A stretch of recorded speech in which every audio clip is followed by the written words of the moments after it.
un nouvel inédit de 30 ans d'émission culte était diffusé ce samedi 24 juin sur TF1. Christian Morin s'est souvenu d'une grande supercherie, qui a failli déraper, orchestrée par Patrick Sébastien à l'époque de la roue de la fortune et du Grand Bluff. La nostalgie est au cœur de la soirée spéciale que propose TF1 ce samedi soir.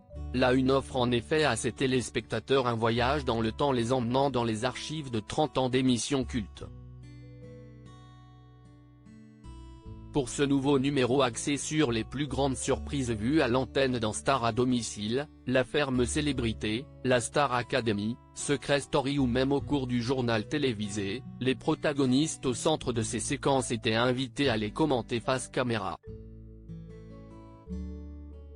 En 1992, au lendemain de Noël, un concept inédit, au nom sans équivoque, apparaît sur le petit écran en France, Le Grand Bluff.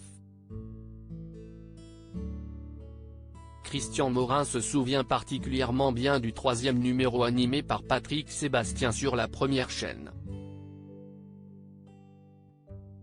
Christian Morin n'aurait pas pu se douter qu'il s'agissait de Patrick Sébastien grimé dans la roue de la fortune. Le principe est simple, censé passer incognito grâce à une transformation physique complète, Patrick Sébastien s'incruste dans les émissions de ses confrères.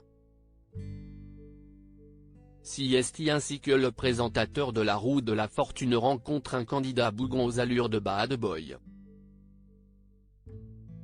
Ce dernier se permet d'ailleurs d'insulter une autre participante en direct. Confronté à un personnage perturbateur, Christian Morin ne perd pas son sang-froid et intervient à plusieurs reprises pour calmer le bluffeur. Aujourd'hui, il assure, on me disait vous ne reconnaissiez pas Patrick Sébastien ?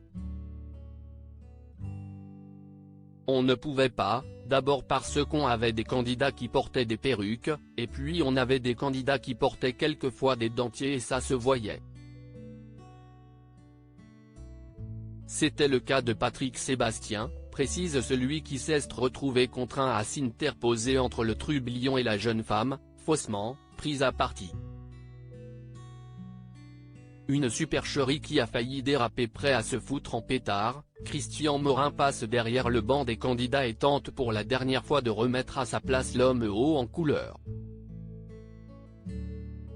Je suis un des rares qui avait envisagé de lui foutre mon poing sur la figure, il m'énervait un tout petit peu, avoue le septuagénaire qui, à l'époque, menaçait le faiseur de troubles de le débarquer du plateau.